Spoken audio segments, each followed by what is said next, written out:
All right, good morning, everyone, and welcome to the House Bill 3610 Task Force on Alcohol Pricing and Addiction Services. Senator Solman, did you have a question? Oh, I think she took it down. Okay, so I want to thank Adam Buell, who is our task force admin. I want to thank Rosie Shatkin, who is on listening, who's been getting this task force started. I've got Tyler Glaze from OLCC. Tyler, could you just wave your hand real quick? Tyler's an alcohol policy analyst, and Arno Simon also. Those are my staff that have got us to this point. And we want to get started, and we're doing this obviously remotely. Just got a text that it's starting to snow in Portland, so I'm glad that we're able to pull this off remotely. I'm Craig Prinz, and our goal today, this is the first meeting of the task force. This is the organizational meeting. Adam, if you could forward the slide. And I'll serve as the organizational chair.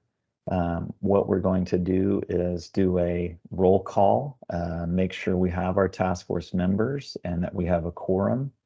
I'll go over a little bit of the what we're to accomplish in House Bill 3610. I'll go over what we're to accomplish when, and then we'll go over for the task force members, you have a copy of the bill, you have a copy of some proposed rules, and really our goal today is to adopt rules and to elect a chair. But in the midst of that, we'll do a little bit of an informational overview, and then I can get out of the way once we adopt a chair. But we do have Brian Quisenberry from Department of Justice, who will be overviewing the public meeting and public record laws that apply to this task force. So that's really what we're going to do today. Adam, if you could do the next slide. So this task force consists of 4 legislative members who are advisory, non-voting members. So I'm pleased that we have a bicameral, bipartisan task force. And Senator Solman, I think I saw that you're here. I wanted to first introduce Senator Solman as a member appointed by the Senate President from the majority party and also a sponsor on this bill. Senator Solman, would you introduce yourself, and if you would just let people know where you're from, what you would like to accomplish on this task force, and what's on your mind as the snowstorm gets here. Thank you so much. Appreciate it. I'm sorry, my camera and microphone were disabled, so I wasn't able to. I was like, I could raise my hand, but I couldn't do anything else. So I was like, help me, let me in. I am Janine Solman. I am the state senator for Senate District 15, which includes areas of Forest Grove, Cornelius, Hillsborough, and the Rock Creek area. Yes, in Washington County, where my husband has informed me it is snowing. So I'm currently in Salem. So I really hope out of this task force, I am, appreciative of the amazing talent and perspective and experience around this virtual room right now. So I really look forward to continuing to learn from all of you, and if so, put forward policy if that folks agree upon. So thank you so much for having me. Appreciate it. Thanks, Senator Solman. And also from the Senate, we have Senator Knopp. If Senator Knopp is with us, please introduce yourself. Yes, I am. Thank you. And thank you. Great to be with you all. Senator Knopp from Central Oregon, representing parts of Deschutes County, and famous for suing the Secretary of State in the infamous Supreme Court case yet to be determined. So very excited to be with you all on the task force. Thank you. And as the snowstorm approaches, Senator Knopp, what's on your mind? We're used to snow, so I'm not worried about that at all, but I understand why you all might be. And just looking forward to weighing into these issues and trying to work in a very bipartisan, bicameral way with the members of the task force. So look forward to serving with you and appreciate the job that you, sir, are doing at the OLCC. Thank you, sir. Thank you, Senator. Moving to the House, we have another, one of the sponsors of the bill is Representative Sanchez. If you would introduce yourself. Thank you so much. Tana Sanchez, State Representative, House District 43, North and Northeast Portland. Yes, and a sponsor of this bill. We are, I'm very excited to actually have this finally get here and just have the opportunity to have the really important conversations about the issues of alcohol and or addiction in the state. Many of you know I've been talking about this for quite some time, and so I'm very excited that we're actually here. And personally, I am not concerned so much about snow. You know, grew up driving in the snow, got a 4-wheel drive. I'm all good. Good. Thank you, Representative Sanchez. And Representative Reschke, also from the House. Are you here, sir? Dr. Prince, I don't see him in the list yet. Okay, thank you. We'll get him on, and Adam, when you get him on, please make sure and let me know. So again, our members from the legislature are non-voting members, and they're advising this task force on our work. So thank you, legislative members. We're honored to serve with you. Adam, slide to the next, please. So then the bulk of the task force is appointed by the governor, and you can see, as Representative Sanchez and Senator Solomon and Senator Knopp alluded to, we have a really amazing lineup of people from different diverse industries and backgrounds to work on these important issues. And got that here. So what I'd like to do is, Adam, if you go to the next slide, we'll use the same protocol we did with the legislators. So when I call your name, if you would just say present, so Adam can make sure we take the roll as you introduce yourself, and then just tell the task force and the audience who you are and what you're hoping to accomplish and what's on your mind about the snowstorm. So I'm Craig Prinz, Adam, acting as organizational chair, and then we'll move to Jamie Floyd. Hello, I am here. My name is Jamie Floyd, and I am the founding brewer and part owner of Ninkasi Brewing and Great Frontier Holdings. I have a pretty long list of things I can say about my past and history that I hope to share in the future, so I won't take so much time right now, but I am here to support this process. I'm a concerned member of the community and have done a lot of research since being on the board about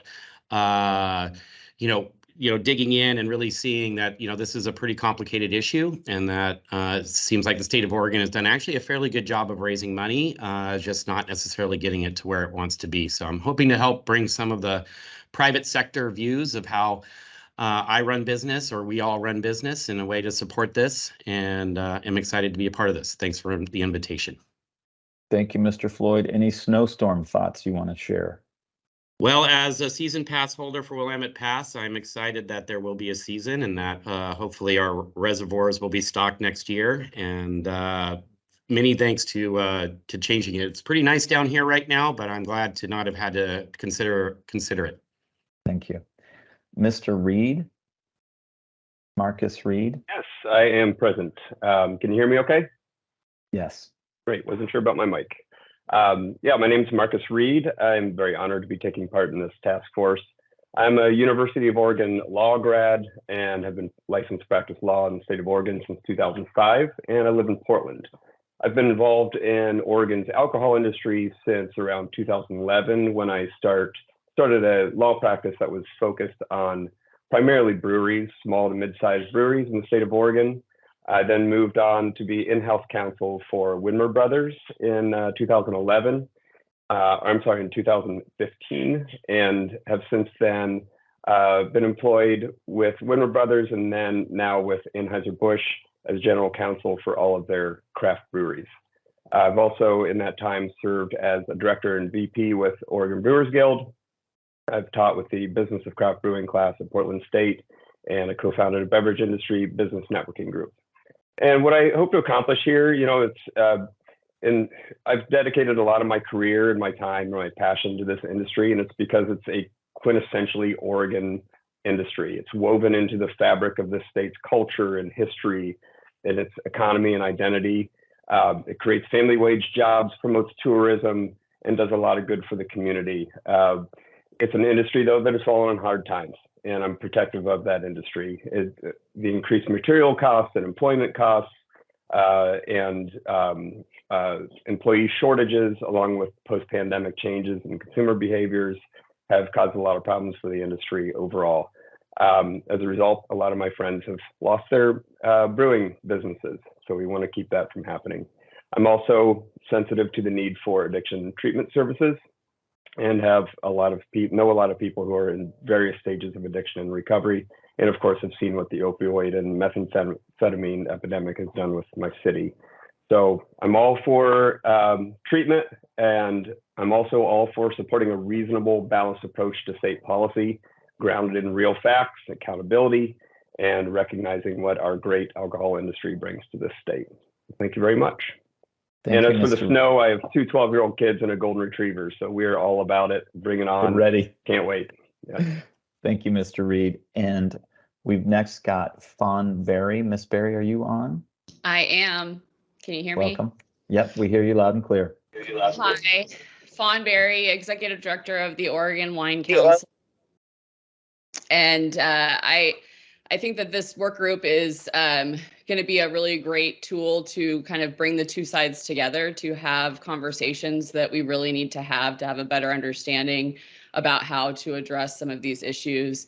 Representing the wine industry, I know that my members care a lot about both their businesses and making sure that the industry can be successful in Oregon, but they also care about making sure that people are consuming their products responsibly. And I think they've felt like the dialogue around the alcohol industry and our approach has been a little challenging for them to listen to. So I think, trying to figure out how we can all do a better job of working together to make sure that these funds are being directed and used effectively is something that's really important to them.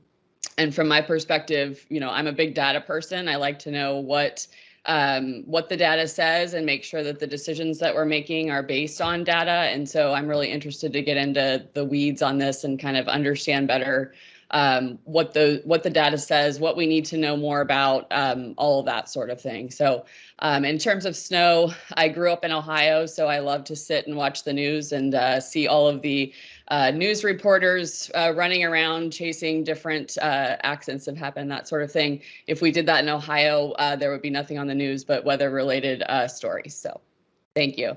Thank you, Ms. Berry. Jana McCamey. Good morning. Jana McCamey, Executive Director of the Oregon Wine Growers Association. We appreciate the opportunity to participate in this important work group. Oregon's vineyards and wineries are mostly small boutique businesses that drive rural economic development. We're not a state that mass produces wine. Oregon represents just 1.5% of US wine production. We're a place that makes premium, higher priced, award-winning wines. Our price point is tied to higher production costs and lower yields, creating thin margin despite claims of high profitability.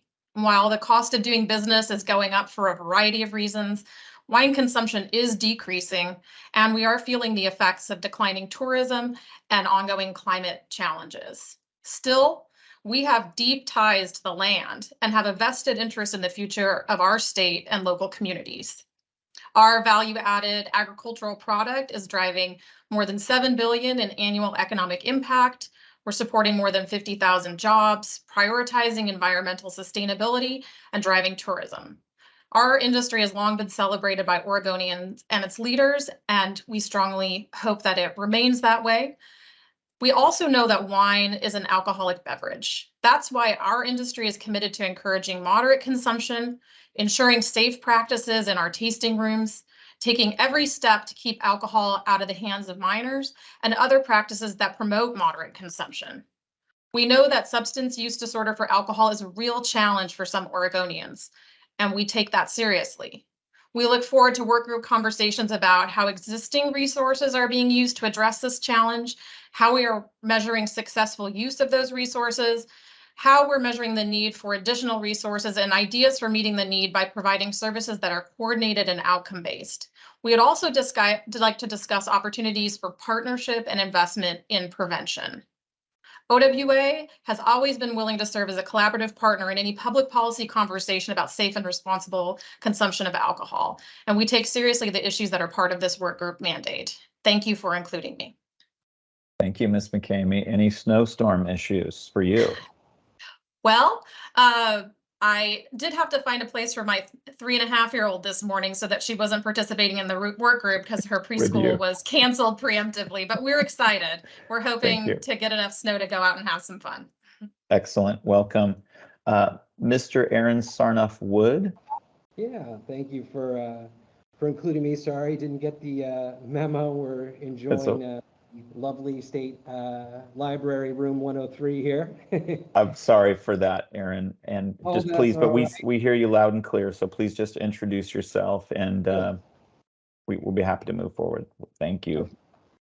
So my name is Aaron Sarnoff. I'm one of the founders of Two Towns Cider House. For those of you that are not familiar with my business, we produce hard apple cider. We got started about 15 years ago, my best childhood friend and I, in a small garage. The business has changed quite a bit in the last 15 years, and we now use millions of pounds of apples grown in Oregon, Washington, among other fruits. We've grown to become the third largest cider producer in the nation and the second largest craft brand in the state of Oregon. It's as some of our other colleagues have already indicated, it has been a rough couple of years for the alcohol production industry. We've had to contend with COVID, we've contended with fires, with riots, with labor shortages and supply chain interruptions.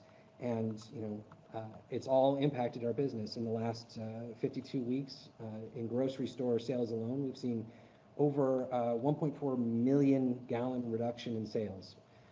So again, Two Towns is still here, but a lot of our friends in the industry have had to shutter their doors.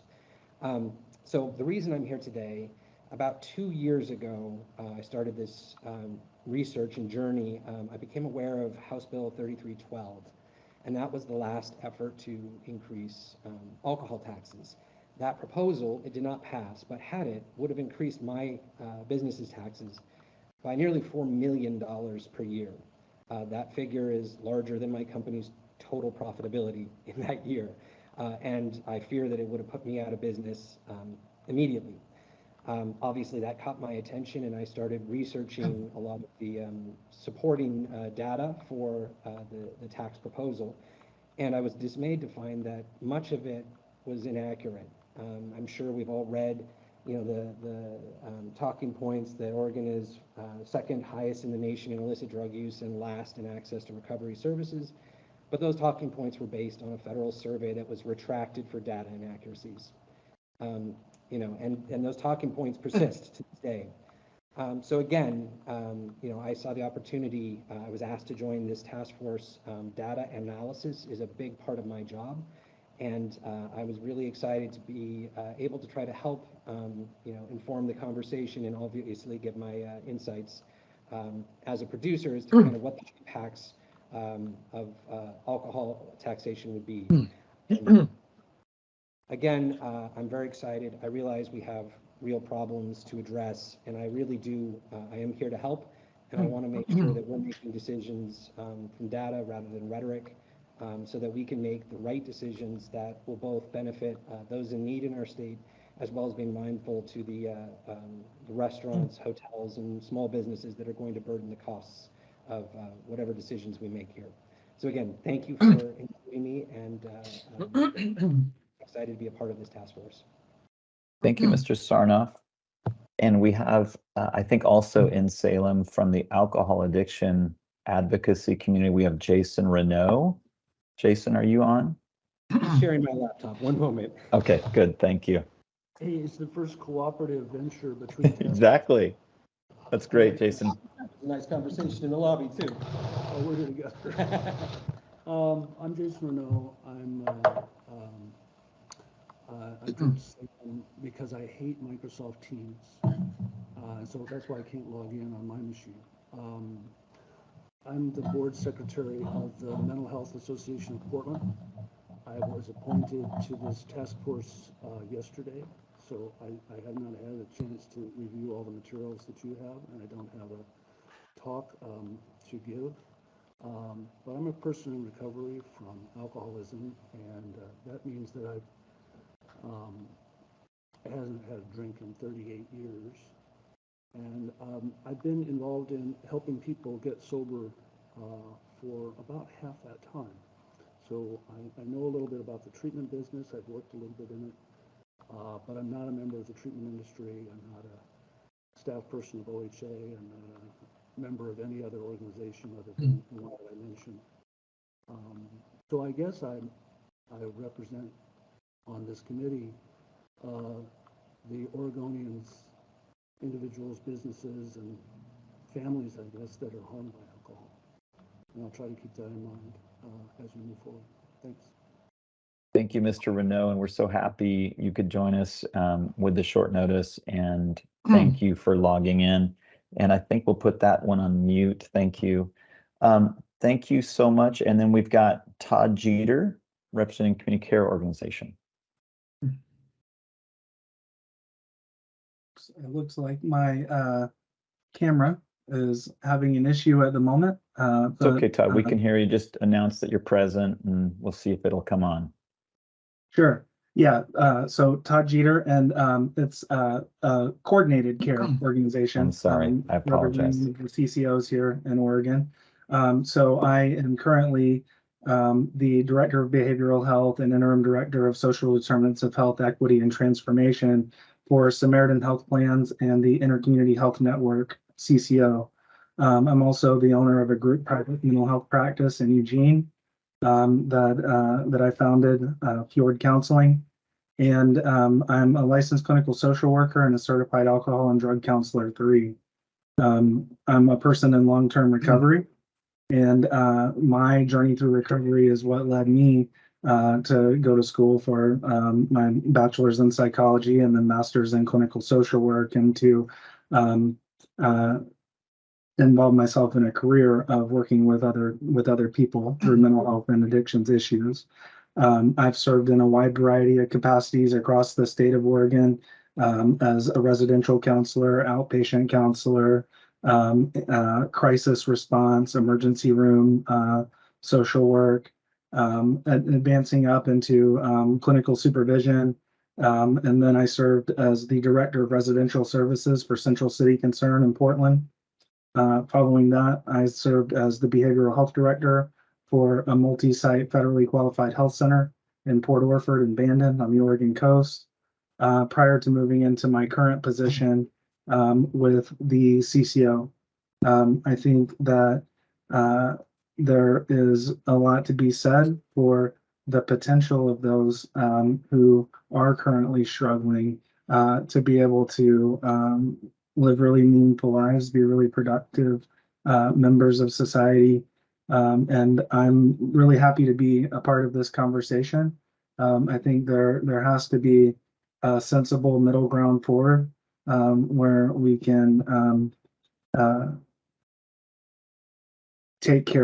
truly take care of Oregonians. Thank you. Thank you, Mr. Jeter. We really appreciate that. And I'm going to go back one because I saw that Representative Reschke has joined us. So our House member from the minority party, Representative Reschke, could you introduce yourself? Let us know what you think about the snowstorm, any thoughts on your mind about that, and what you'd like to accomplish on this task force. Dr. Prince, I'm not sure that he has access just yet. I'm going to find him in the list and see if I can add him. Okay, then let's advance the slide and we'll keep going, Adam. Then we have from the Oregon Health Authority, Dr. Tom Jean. Dr. Jean, welcome, and if you'd introduce yourself. Hi there. Good morning, I guess afternoon almost to everybody. My name is Tom Jean. My title is Deputy State Health Officer and Deputy State Epidemiologist at the Public Health Division of Oregon Health Authority. And, you know, I'm excited to be here as a representative, the representative of OHA, which is, of course, the state health agency, and I'm part of the public health department. You know, alcohol is responsible for over 2,000 deaths a year in Oregon. It is responsible for about $4.8 billion of costs, including healthcare costs, criminal justice costs, lost productivity, and many others. And we have some of the lowest taxes in the nation. So, you know, I think this is a very important and timely task force. At the same time, we recognize the valuable contributions of Oregon's wonderful alcohol industry to, you know, economic contributions, cultural, recreational. So we understand all that, but we also want to raise awareness of the large harms and burden that we face as a state from alcohol. It's about $2.40 per drink of alcohol in terms of harms to Oregon and Oregonians. So just happy here to provide data and a health perspective. And then in terms of snow, I grew up in Wisconsin. I love snow, and I must say I'm pleasantly surprised at how many people here seem to be winter enthusiasts. So yes, I'm excited. I'm hoping I can ski this weekend. Thanks. Welcome, Dr. Jean. Hope you can too. And from the Alcohol and Drug Policy Commission, Annalise Dolph. Ms. Dolph. Thanks, Craig. I just want to make sure you guys can hear me okay. We hear you loud and clear. Okay, Present. wonderful. Annalise Dolph, I'm the director of the Alcohol and Drug Policy Commission. The Alcohol and Drug Policy Commission is charged with developing and implementing the comprehensive addiction prevention, treatment, and recovery plan for the state. And I've served in this role since just July. But before that, I was the governor's behavioral health initiative director, and spent some time in the speaker's office and was with OHA before that. So bring some of that history to us. I'm sure we'll be talking more. We are in the middle of our 2020 to 25 strategic plan and gearing up to do a progress report in July. So definitely have data to bring to this group, although I will always pitch not enough data. So folks who have highlighted that, you are near and dear to my heart. I think that's the direction we need to be going in. Just to echo a couple things everyone else has said, I answer to a commission of about 20 folks, including Senator Solman, who serves as a non-voting member on the Alcohol and Drug Policy Commission. And am humbled every day by the people in recovery who sit on that commission and bring their real world experience to it. And also just to reiterate Tom's point, and I think and some of the alcohol industry folks too, I think there's some things that we all agree on coming into this. Alcohol use disorder and heavy drinking are things that we all want to see prevented. And when they do occur, we want to see it treated. And so just urge everyone to keep as our North Star the #1 priority of our comprehensive plan for the state is to reduce substance use disorders. So if that can be everyone's North Star, as it is mine, as we enter this discussion, that would be absolutely wonderful. So thank you. Happy to be here. Thank you. Oh, and my quick snow update, it's coming down in Clackamas County. And I'm pretty close to 5. So if people are coming back from Salem and get stuck in traffic, give me a call. You can come huddle here with us for a little bit. That's an excellent spirit, Ms. Dolph, for our work. So thank you very much. And Danelle Romaine from the Association of Malt Beverage and Wine Distributors. Danelle? Oh, good afternoon, everybody. Danelle Romaine, I am present. I am the executive director of the Oregon Beer and Wine Distributors Association. I have been working with beer and wine distributors for 20 years, and our firm has been representing beer and wine distributors since 1983. So I've been around for a lot of alcohol policy conversations, and I'm really looking forward to this one. And I want to thank Rep. Sanchez and others for bringing us to the table to talk about these issues. I'll echo some of the comments of others who have spoken about really getting to the bottom of actual data on alcohol. So I'm looking forward to kind of figuring that out. There are 73 licensed distributors in the state of Oregon.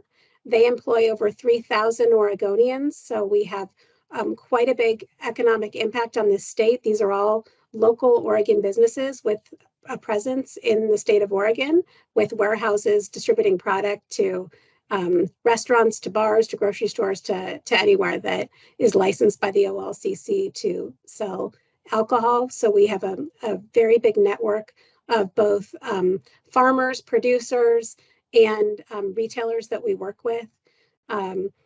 And, you know, distributors were formed really after Prohibition was repealed by the United States in 1933. And the government, under the 21st Amendment of the Constitution, said states should regulate alcohol within their borders, but they should do it in a way that promotes public health. And that was the birth of the distributor. We are meant to be the public health, the moderation element of alcohol. And it's often lost in these conversations that there are many, many laws on the books within the state of Oregon that promote public health. And I'm hoping that as part of this discussion, we can talk about some of those laws, talk about OLCC enforcement, and how that will help to further the goals of this task force. So thanks so much for including me. Thanks, Ms. Romaine. We really appreciate you joining. And moving to local government, we have from the Association of Oregon Counties, Sarah Lochner. Would you let us know if you're present? Hi, I am here. Sarah Lochner, she, her pronouns. I am the Association of Oregon Counties representative, but I am the executive director of the Oregon Coalition of Local Health Officials, representing Oregon's 33 public health departments across the state.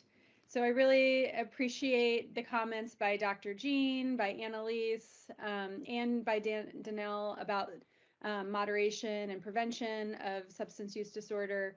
And that will be the lens that I bring to this work. And I'm excited that we're having this conversation and hopefully can find an agreeable way forward that works for everyone. And in terms of the snow, I have bought my chili supplies and I'm looking forward to watching my dog do zoomies in the snow because she loves it and her joy makes me happy. You're ready. Thank you so much, Ms. Lochner. From the League of Oregon Cities, Mr. Corbett. Dr. Prince, I could not find him in the list. I don't believe he is on the call. Okay, maybe he wasn't able to make it. Thank you. And then moving to representative from hospitals, Sean Colmer. Sean, I think I saw your name on here. Yeah, thanks, Craig. Sean Colmer, Executive Vice President, Hospital Association of Oregon. Thanks so much for having us as part of this conversation. I think as I was appointed to this, I talked to a couple of you saying, so why are you all here and what are you doing here? And so I think my question back to you all is, why haven't we been a part of this conversation and why haven't our members been a part of this conversation? We unfortunately have become the front door to a lot of these conversations, not only when people are in crisis, but also past COVID. Many of our members have become part of the safety net for folks moving forward. So I'm really pleased that we are now part of this conversation front and center. So I'm really looking forward to learning from everybody on this call as we have this conversation and really appreciate the leadership here, especially the legislative leadership and the folks here. So really appreciate being a part of this, and our members do as well. So in terms of the snow, I have a freshman back from college, so this is really the only way I can trap her in the house and spend more time with her because she leaves on Tuesday. So that's really all I care about with the snow. So thanks for having me today, and look forward to the conversations moving forward. Thanks, Sean, and maybe you can get her flight canceled. We'll see. All right, and Ms. Salazar, moving to community providers of alcohol addiction services. Yes, my name is Solara Salazar. I'm the executive director and co-founder at Cielo Treatment Center and West Coast Sober Housing. I've worked in the addiction treatment service field for 17 years now. I worked as a substance abuse counselor for about 6 years, and then moved into supervisory roles, director roles. I do think I bring a unique perspective, and that prior to working in this field, I was a bartender and worked in the restaurant industry for many years. So I know some of the concerns that the alcohol industry has. I was, you know, a part of that world, and so I do understand some of the nuances and fears around, you know, rising costs in restaurants and breweries. That being said, we are in a massive public health crisis, the level that we have never seen before. You know, we have 6 people per day dying in the state of Oregon of alcohol-related causes, which, just to put it in perspective, is the same number of people that died total in Afghanistan in the Gulf War every single year. And I feel like the press around fentanyl often overshadows the massive issues that we have around alcohol, alcohol consumption, and alcohol addiction. And we are 50th in the nation for access to care. And I just want you to imagine for a minute that if you broke your leg and you wanted to go get treated for that, imagine if you showed up and they said, well, you have to wait in this line, and you have to show up at 6 o'clock in the morning, and you might get in today, but if you don't, show up again at 6 o'clock in the morning, and maybe by the 3rd day, you might be able to access services. And then after you get your leg set, they said, we have to go to physical therapy, but you have to call every single day, and they probably won't be able to get you in. And if you miss one day of a call, you lose your place in line. And that's our current system of care for substance abuse treatment in this state. It's almost impossible to access, and I'm here to represent all of the people, the men and women who are struggling to access services. And I would like to end with the fact that I drive a 4-wheel drive lifted Toyota pickup. I have a yellow strap in the back of my truck, and I love to pull people out when they're stuck in the snow. It's one of my favorite hobbies. So I'm excited to be here. Thank you. Thank you so much, Ms. Salazar, and hope you don't need those services, but thank you for offering them. Last but not least, for the voting members of the task force, we have Mr. Doug Barrett.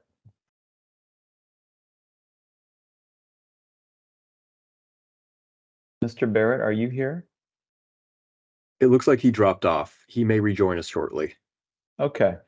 And then going back one, and I know we want to spend time on introductions. This is really important. Do we have Rep. Reschke? I know I want to see if Mr. Rep. Reschke can introduce himself. He should have access to his microphone now. Okay.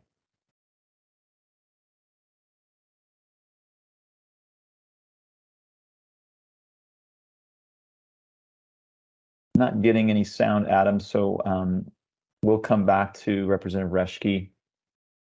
I want to move forward. Let's go to the next slide. So before we go forward, Adam, do we have a quorum present of the 16 voting members of the task force? Director Prince, we have 15 of the 16 voting members, and it looks like Mr. Barrett has rejoined us. Oh, excellent. Can you hear me now? Yes. Nishina Sayisla Wanhich, Doug Barrett from the Confederated Tribes of Kuslo, Sayisla Indians from Florence. I'm trying to find internet in Newport because since you guys canceled it, I came back to the coast. Oh. I've been working for my tribe for 24 and a half years as drug and alcohol counselor, prevention, all kinds of wonderful stuff, canoe journey. And I don't mind driving in the snow because I've skied almost all my life since I was 16. I've been driving over to the mountain. Thank you. And I'm hoping to figure out if you guys, since the state of Oregon and Lane County wrote these wonderful papers that they're not going to put anybody else in jail, they're going to put them in treatment. When are we going to build those treatment facilities, and when are we going to build dual diagnosis facilities? That's my question. Thank you. Thank you, Mr. Barrett. Thank you so much for getting on the internet. We appreciate you. And we do have a quorum, and we really appreciate who we have on this task force. And so if everyone can go on mute for a moment, that's who we are. I think that's the most important part of this task force. Again, I want to go over what our charge is, and then we'll go into the rules, and I'll be asking for a motion to adopt the rules, and we can then elect a chair. So what we're here to do, making sure everyone has the bill in front of them, but I'll walk through the basics. We've got House Bill 3610 passed in 2023, and the governor signed into law, established this task force.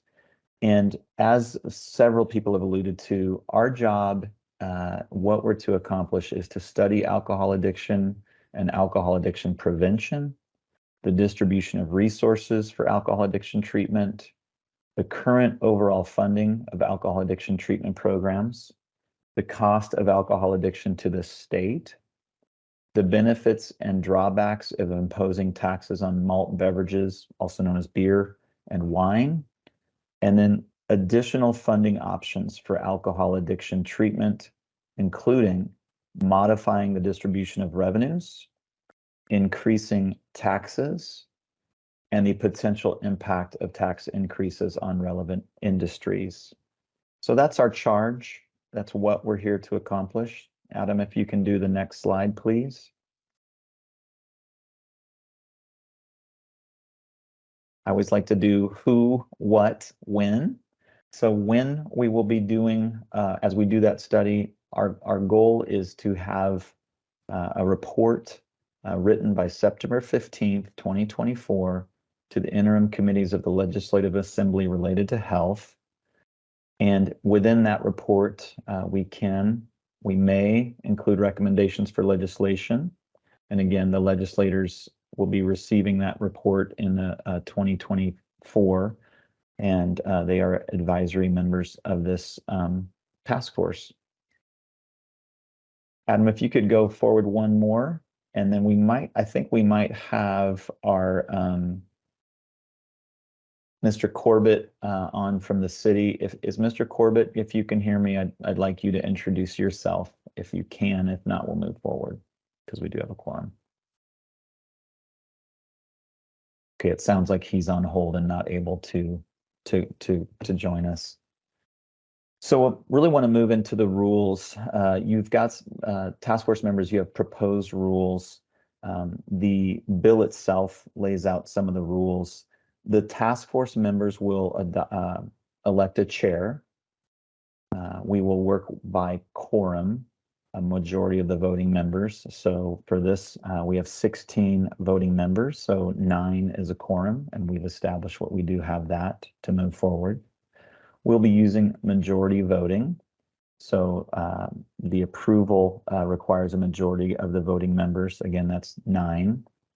If there are any vacancies, they will be immediately appointed by the appointing authority. So the Senate President, the Speaker of the House, and the Governor are our appointing authorities. And the task force members, the voting 16, we are volunteers and are not entitled to compensation or reimbursement of expenses. And we appreciate, again, the legislative leadership we have who will be advising us. Next slide, please.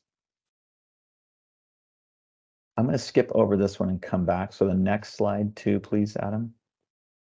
So the basics of the rules that the task force has is we will be electing a chair. The chair will be setting the agenda. By the way, these rules staff have put together before you. These are really the draft or proposed rules are ones that we borrowed from the Legislative Assembly. So for the legislators, these will probably be familiar. But the chair will be calling the meetings. A majority of the task force could also call a meeting. The task force will adopt rules to do our business, how we conduct ourselves. My staff and Legislative Revenue Office, and I saw that Mr. Malik Maven is on with us. If you could, we have him here. Just introduce himself real quick from Legislative Revenue Office. Yes, I hope you can hear me. Fine, we can hear you fine. Mazen Malik, I'm with the Legislative Revenue Office. Basically, the Legislative Revenue Office is a non-partisan office of the legislature.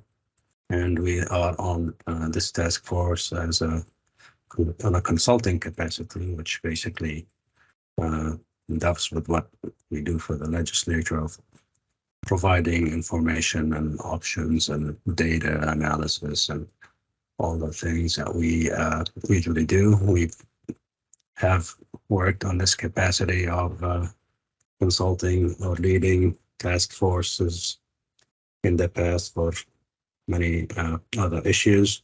So we've established that level of process behind us. Thank you, Mazen. Thank you very much. So we have the OLCC staff that we've got Tyler Glaze, who's an alcohol policy analyst. We have Arno Simon, who's a public health analyst for OLCC. And of course, I want to thank Adam Buell, who's our administrative assistant, who's running the task force. And of course, Rosie Shatkin, who did a lot of the work to get you all the information and get you on this task force. So then moving, that's who will support our work. We'll work with the chair to set the agendas and to bring together the information that many of you alluded to. We want to make sure we include public comment opportunities. We may have oral testimony if we can, written testimony, certainly. And then we will provide 48 hours at least of notice for any agendas that'll be posted. Again, I appreciate that all of you we'll work hard to make sure if we have a remote meeting like this one, we will make sure we get that notice out. Adam, if you could go to the next slide. And then as we elect that chair and as we work with that chair and each other in the spirit that many of you alluded to, we just want to really foster a have rules that foster collaborative decision making and consensus building, public input, making sure that there's access to these meetings. And I think that fourth bullet, I think many of you alluded to, whenever possible, and make sure these are interactive meetings. Obviously, this is the organizational meeting, but in the future, to ensure a balanced and fair discussion of the issues so everyone's perspective can be heard. Make sure that we're providing relevant, objective, timely information that's readily understandable. And also, as many of you have done, providing context and background to this task force as we are doing our study and making any recommendations. And that my staff and the other staff are responsive to individual task force requests for information and any support we can provide. So thank you.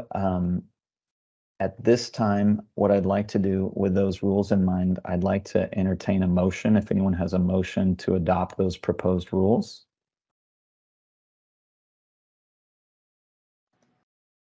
Sarah Lochner, I'll move. Thank you. Ms. Lochner moves that we adopt the proposed rules. Do I have a second? This is Sean. I'll second. Thank you, Sean. And Sean, I have to look at my notes to make sure I have your last name. It's Colmer. Correct. Sorry about that, Sean. It's good to get to know folks. So we have a motion and a second to adopt the rules. Any discussion? All right, Adam, will you call the roll? We'll have a roll call vote for adopting the rules. Of course. Director Prince? Aye. Jamie Floyd?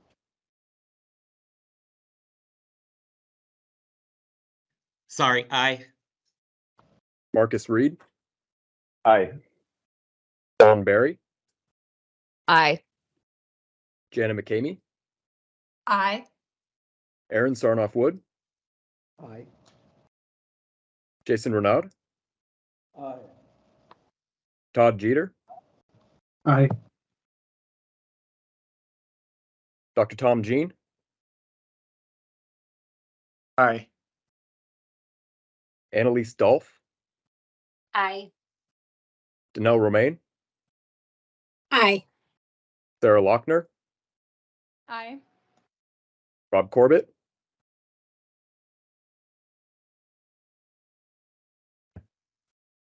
I believe he's still having issues getting on. Sean Colmer, Aye. Delara Salazar, Aye. Doug Barrett. Aye. Motion passes. Thank you, task force members. So we have those rules, and I think many of you alluded to how important those are as we move forward. Next, the moment I've been waiting for, so I can move out of this role, I would entertain a motion for our chair this time.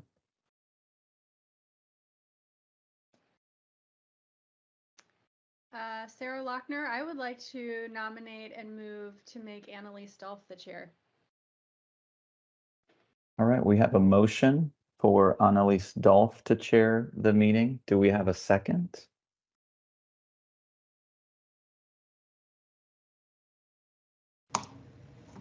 I'll second. Sorry that I couldn't see who that was.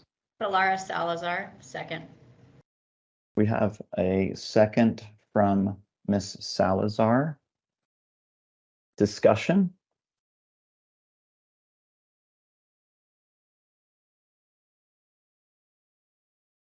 Ms. Dolph, did you want to make any comment? Always when someone's nominated, I want to make sure that they have a chance to speak. Thank you, Director Prince. First, let me just say thank you very much for the nomination. I will be very frank, this is a surprise. So I do wonder if it would be appropriate, since this is a call for all nominations, to allow for other nominations before taking a vote. I think that would be allowable. Ms. Dolph, do you have a motion for as well? Is that what you're saying? Sure, yes. I would like to nominate actually Representative Sanchez. Okay, I don't have my Robert's Book of Order here, so we have a motion and a second for Annalise. And then Ms. Dolph has nominated Rep. Sanchez. Is there a second for that motion that Ms. Dolph made? This is Sarah Lochner. I like that idea. I'll second the motion. Okay, Ms. Lochner seconds the motion for Representative Sanchez. Discussion? Yeah, this is Senator Knoop. I know that as legislators, we are non-voting members of the task force.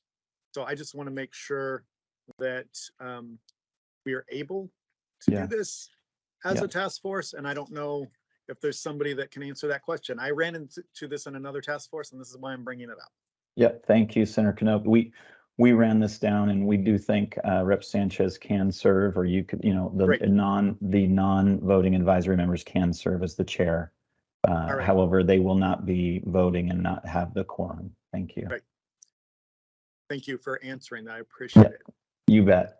So we have Ms. Lochner, your first motion was for Ms. Dolph. Do you want to keep that motion on the table, or would you like to withdraw it? Because I know you seconded the second one.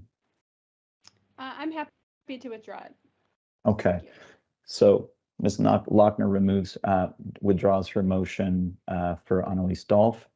And then we have a motion and a second for Representative Sanchez. Discussion? Adam, would you call the roll? Oh, I'm sorry, I cut someone off. Discussion? Thank you. Adam, would you, oh, sorry, is it I can't see who that is. It's Solara Salazar. I would just like to add as a discussion point that I've known Representative Sanchez for quite some time, and I've always found her to be fair, equitable, level-headed, and I think that she would be an excellent leader and chair of the task force and balance both sides and engage in a meaningful discussion. Thank you. Thank you, Ms. Salazar. Any other discussion of the motion to elect Representative Sanchez as the chair of the task force? Yeah, this is Jamie Floyd. I guess I'd like to speak, on behalf of the Brewers Guild on this, and Representative Sanchez, I think that I'm definitely open to having you be the chair for this, and you do some great work. I do have concerns in that the bill that Aaron brought up that would have proposed raising the tax by 33% really would have put most Oregon businesses out, especially during COVID.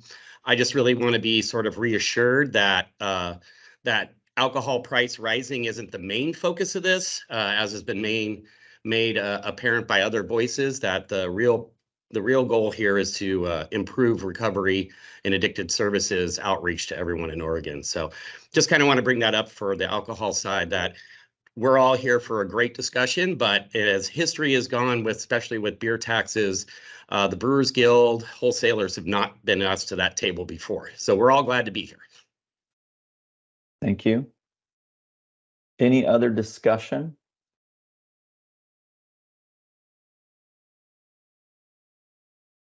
All right, Adam, will you call the roll, please, on our motion for to elect Representative Sanchez as chair? Of course. Director Prince? Aye. Jamie Floyd? And Mr. Floyd, you were on, your mic was muted, sorry. Sorry, aye. Thanks, Mr. Floyd. Marcus Reed? Aye. Vaughn Berry? Aye. Jana McCamey? Aye. Aaron Sarnoff Wood? No. Jason Renaud? Aye. Todd Jeter? Aye. Dr. Tom Jean? Aye. Annalise Dolph? Aye. Danelle Romaine? Aye. Sarah Lochner?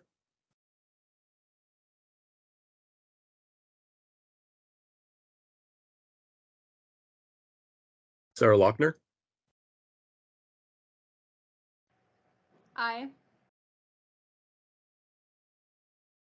I believe Rob Corbett has not joined yet. Sean Colmer? Aye. Solara Salazar?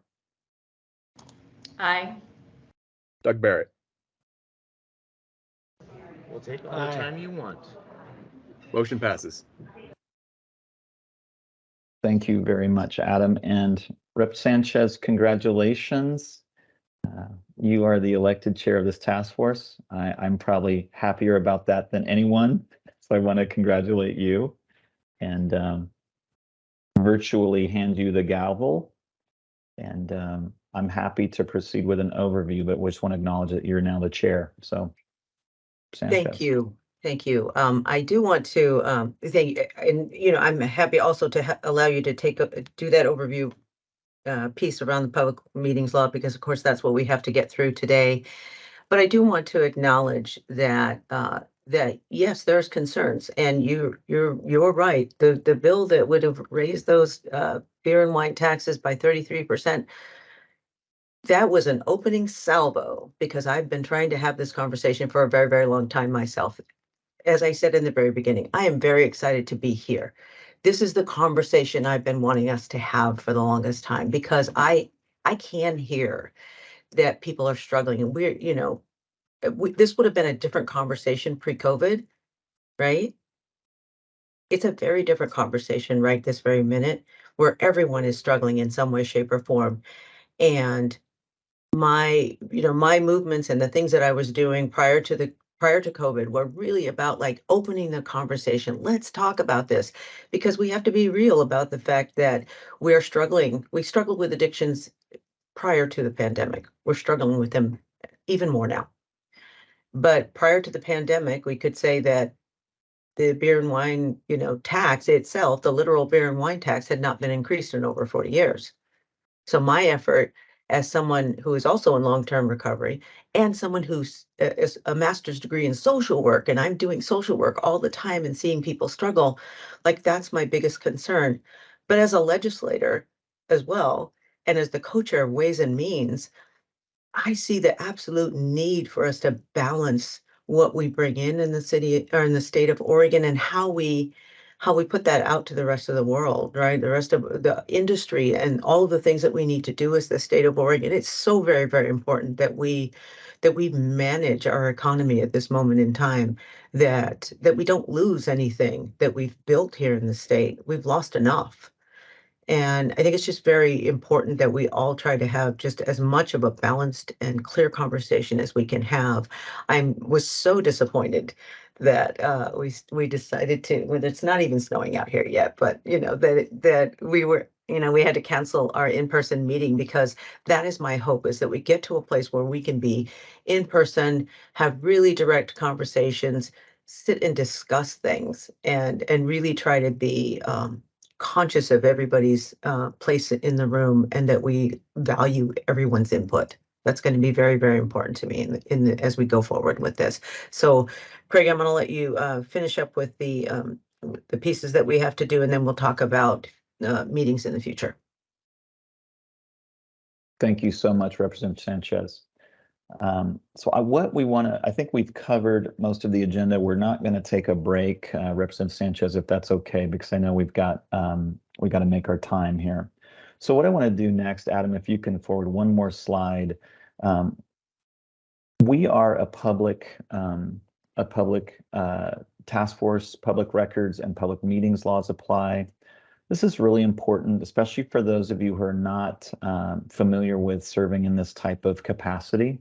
So I've asked Brian Quisenberry from the Department of Justice to really just overview public records and public meetings. Brian's got some slides to walk through. Brian, I'm hoping that we can do this in about 15 to 20 minutes, so that we can have the chair close with her thoughts about the next meetings. Brian. Yes, you bet. Can you hear me okay, Director? Okay, excellent. I will, that's okay, share my screen.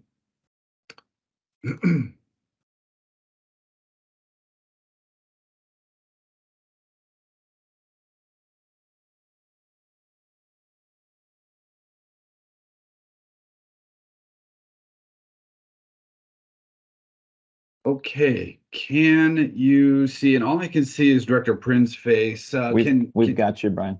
You can see that. Okay.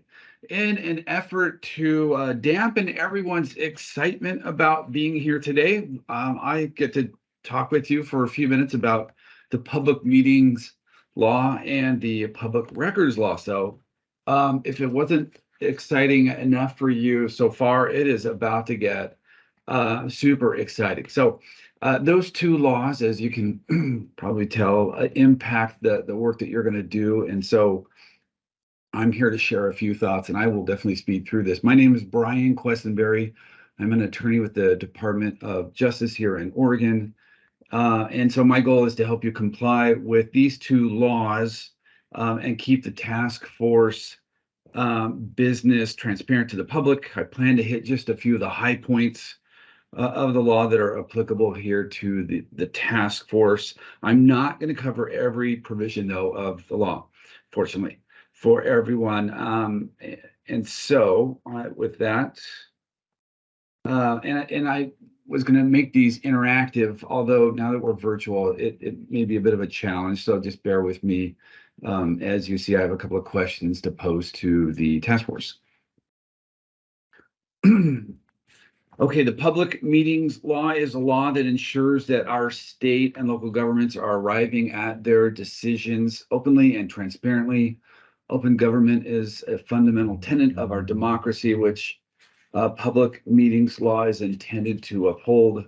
And these principles of openness apply not only to the decisions that our governing bodies make, but also the information on which they rely when they make those decisions. Under the public meetings law, the public has a right to not only know the decisions that the public bodies make, but also the information on which they make their decisions. As such, information gathering meetings must also be held in public, even if no decision is being made. With that overview, let's move into when this law applies. So the preliminary question to ask to determine if the public meetings law applies is what type of entity is meeting? The public meetings law applies to governing bodies of the state and public bodies that exercise governmental authority. And this analysis extends to advisory boards and subcommittees. They are also covered by this law. And the key there is if they have authority to make decisions for or recommendations to a public body on policy or administration. So is this task force and entities subject to the public meetings law? Well, does the task force exercise governmental authority? And according to the enabling law that was passed, which brings us here today, the answer is yes. This task force is subject to the public meetings law.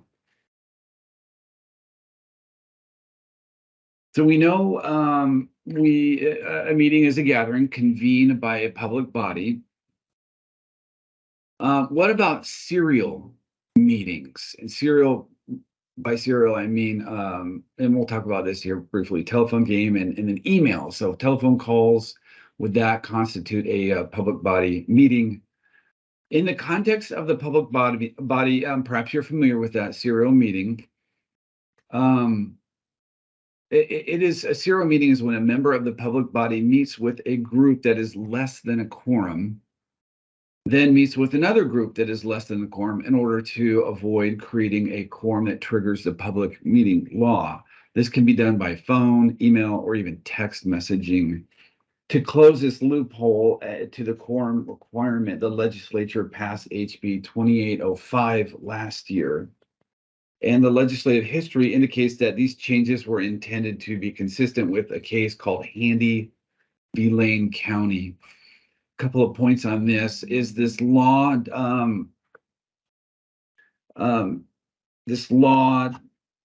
includes now using serial electronic written communication among participants as convening a meeting, or using an intermediary to communicate among participants. And so that would include, like I said, calling a couple of task force members and then calling another couple of task force members. That is a serial meeting and would be included within the public meetings law. And so we just need to be careful not to communicate in that way with our task force members.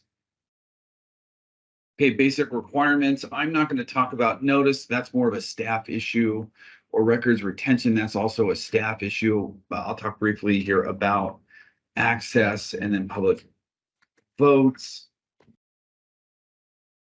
First, access. Who can attend a public meeting? The answer is anyone.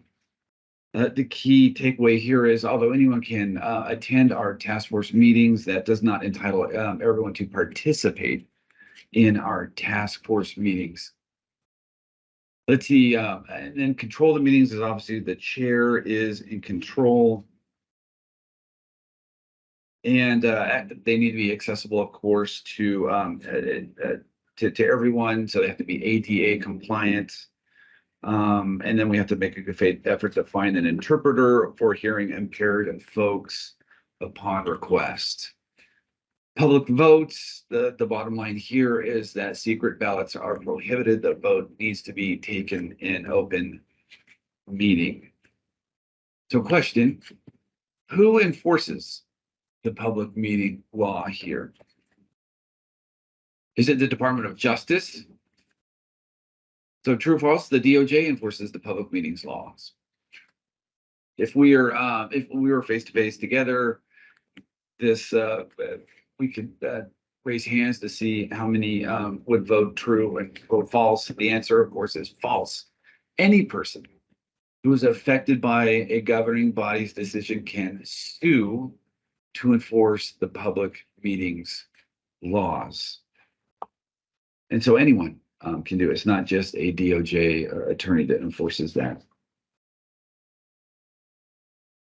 So let's talk now about civil actions real quick. If any person is affected by, like I just showed there on that slide, a decision by the task force, they can sue to enforce if they feel the public meetings law has been violated. And there it goes to a court, which can order relief. The court can order, in fact, the public body to pay a successful plaintiff's court costs and attorney fees. So there are some teeth here to this law, and it's such a lawsuit. If the court finds a violation resulted from willful misconduct by a member of the governing body, that member is personally liable for costs and attorney fees. So we need to be mindful of that and aware of that. Besides filing a lawsuit, an aggrieved member of the public who feels a violation has occurred can go the grievance route and file a grievance instead of a lawsuit. And the grievance then would be filed with the body here or the task force, and the public body is required to respond in writing within 21 days to answer that grievance. Civil penalties. Basically, if the grievance is essentially is approved or granted or affirmed, and it goes, by the way, to OGEC for that, then OGEC can issue a penalty of up to $1,000 for a violation. And that civil penalty is the personal liability of the member of the body. It may not be paid by the governing body or the public body. So that's public meetings law in a very quick nutshell. So here real quick is just a few slides on the public records side of this presentation. To whom does the public records law apply? And it's to essentially to all of us here in this task force. What is a public record? It's any kind of writing that reflects the business of the task force, created or retained by the task force, included electronic records, so think emails, photos, audio, video recording. How about your notes, your personal notes? Maybe you're jotting down on a pad of yellow paper right now, or you're typing in notes in your laptop. Your personal notes that relate to task force business are also going to be public records. And that comes from a recent case decided by the Court of Appeals, held that notes written by a public official during a public meeting are public records. As a cautionary tale, I wanted to share this with you. These are a couple of quotes from an article from the Salt Lake Trib a couple of years ago. I come from Utah, and so I know I have familiarity with this. Here's the headline of this article stated, and these are all quotes. Salt Lake City School Board members sent profane texts and attacks as they debated how to hold fall classes. So the school board met an open meeting, and the members were actually texting each other comments, and they were profane comments about others at the meeting. And here's a couple of quotes from this article. Board member Catherine Kennedy sent several texts to the board's president after a heated meeting ran longer than is scheduled time in July, saying, "I effing hate you." Two other members exchanged messages attacking a principal, with one calling him a tool. Quote, these again from text messages. "You promised me," she wrote in the first text. Then Kennedy quickly sent 5 more. "You effing promised me. I effing hate you. F you. I will never trust you again. You are not trustworthy." And so you can imagine these are obviously very controversial text messages. And so a member of the public saw the members here of the school board texting that public members submitted a records request and obtained these records and then shared these records with the Salt Lake Trib that then put them on the front page. And so somewhat embarrassing text messages, as you can imagine. The message here to all of us then is to be very careful during public meetings. Be careful what you text, what you email, what you share, because those, if it relates to the public's business, could be requested in a public records request and could be shared with the media, and so become headline materials. So creating or storing a record on your device could be a public record. So true or false, the public records law has a bias?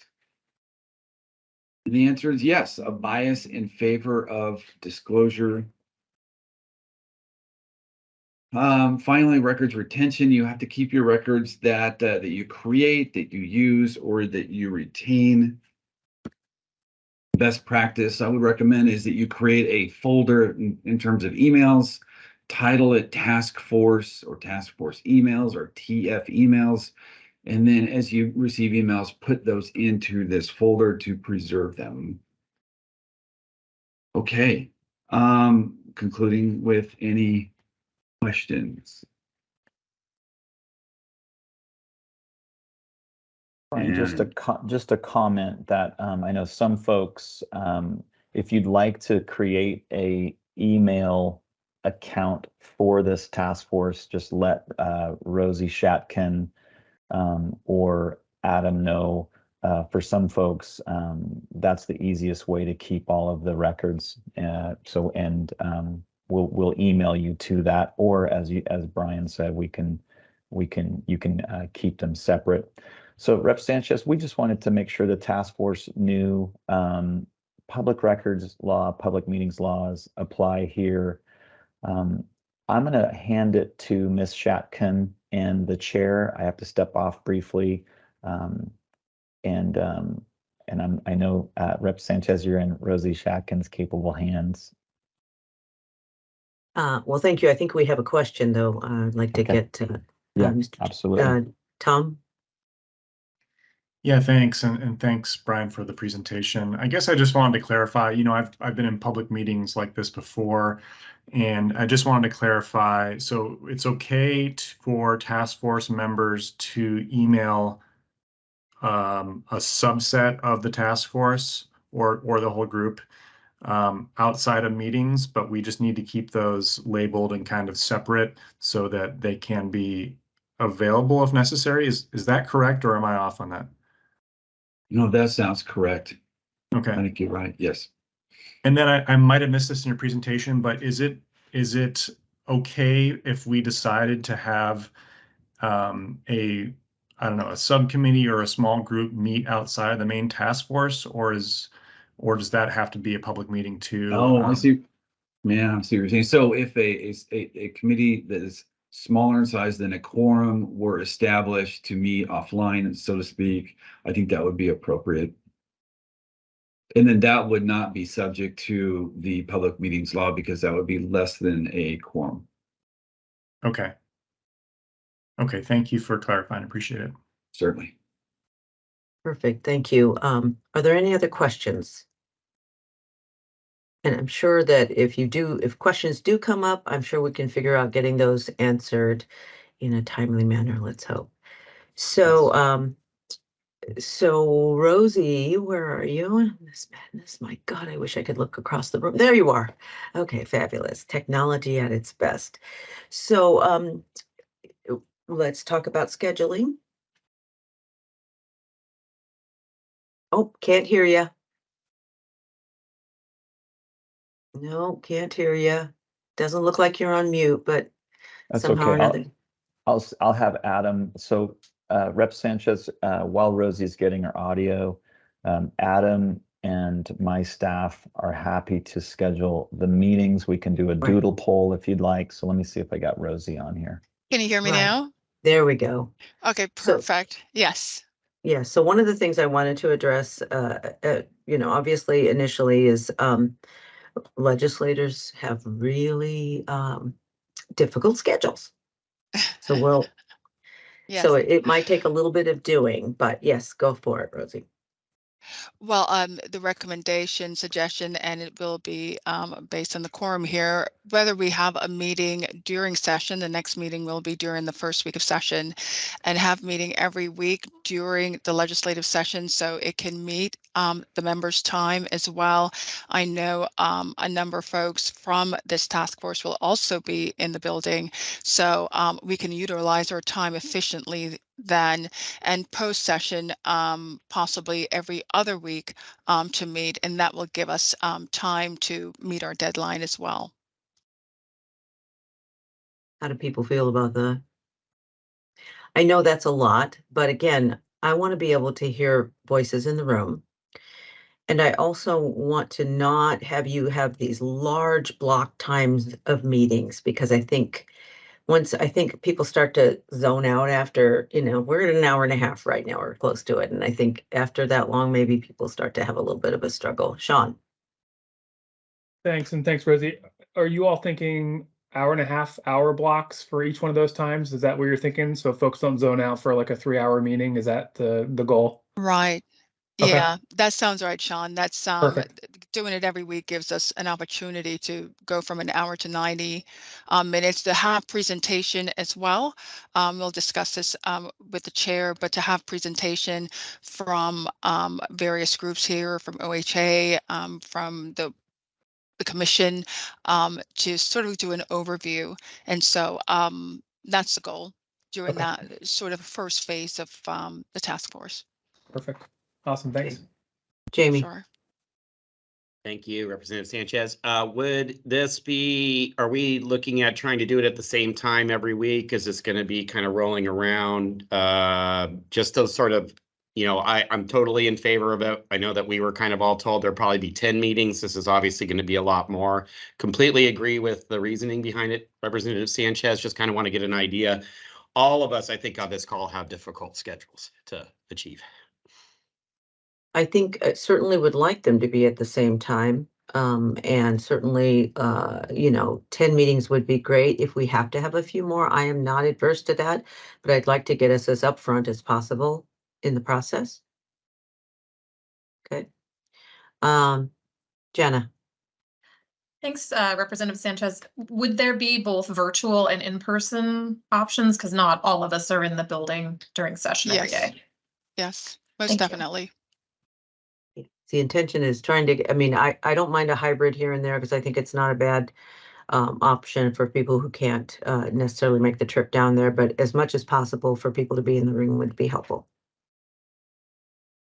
Okay, on.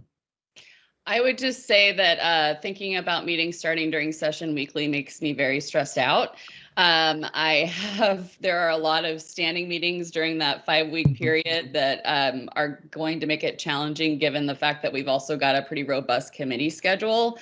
And I don't know if there's a way for us to do kind of every other week or a less aggressive schedule at first, and maybe give some time for collection of data and that sort of thing, and then do a more aggressive schedule post session. I just am really afraid about not only my ability to participate, but my ability to mentally really engage in this the way that I want to, when I'm also dealing with things that have to get done in 35 days. Thank you. I do appreciate that comment, definitely. And we're going to look at it, that's why I mentioned sort of the legislative schedule and just the committee schedules all over the place, because I know you all will be doing a lot of work as well as the rest of us will be. So we're going to look at that schedule and see what we can come up with, to see what's doable. If it's not doable to do it every week during session, we can slim that down a little bit. I think that's an appropriate response to just our abilities to make things happen. It is a puzzle of sorts, like maybe it's the 5,000 piece puzzle to put together, right? Well, and So- maybe even a meeting, there is some time before legislative days start. Maybe if we could do a meeting toward the end of January that's longer and in person where we could talk about, data needs or things that different organizations should go out, track down. That would, I think, be a really good use of our time if we could get something like that on the books. That's also a possibility. Thank you. Jamie?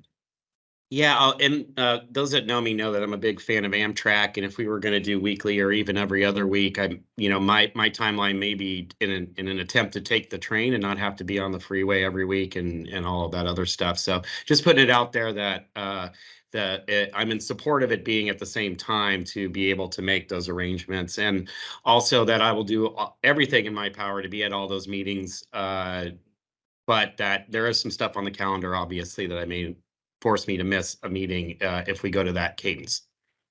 Right. Nothing after that 5:30 train, right? I used to take that train. I know that. Okay. So Rosie and I will work to figure some of those things out, and the rest of the team at OLCC will work to figure out some details around that. Any other questions, comments, concerns? Because we are, believe it or not, really right up on time. Rosie, did you want to? Not much, Chair. I am looking forward to sitting down and chatting with you about next steps and how we continue to engage the members here and ensuring that they will have input into the agenda for the next meeting, and potentially, as Fawn recommended, to meet just before session and maybe a 2-hour meeting. Maybe that time will be open and it might go to 3 hours, as I've seen some meetings go, but we'll try to keep it to 2 hours. Thank you. Fawn? Sorry, not to keep asking questions or giving input, but the other thing that would be helpful from my perspective is if we could maybe lay out what the different meetings might be addressing in advance, like a general work plan, just so we can all be aware and come prepared. Thank you. Yes, definitely. Yes, we've been thinking about that too. Let me just again remind folks, everyone who's been invited to this meeting, all of the different sort of aspects of this whole process, people have had their questions, and those are things that we've taken into consideration in terms of how do we answer those questions? How do we put together the different things that we know people were concerned about? I know the cities and counties are concerned. I know that the industry is concerned. I know that the treatment folks are concerned. People who are struggling with addictions. I know that everyone has their different concerns. So we are looking at a lot of those different pieces and trying to create sort of a patterned way of how we're going to manage this information, because information up front is what's going to be really important to get us to the next stage. Mr. Mason. Yes, Representative, I'm sure you know, all the legislative members, during legislative session, staff time gets very stressed, and it's very difficult to meet different things that are not session-like. So just a reminder. Thank you very much for that reminder, and we will certainly make an effort to try to schedule as carefully and appropriately as possible. Thank you. Anything else for the good of the order, folks? Okay, well, again, I want to thank you all for stepping into the room and being willing to have the conversations. I really, truly do appreciate it. And I'm very, very excited for us to get started with these conversations. So with that, then, where's my gavel? Meeting is adjourned. I actually have a gavel over there. Bye, Thank folks. you, Chair. Thanks, everyone. Thanks. Bye-bye. Thank you. Bye.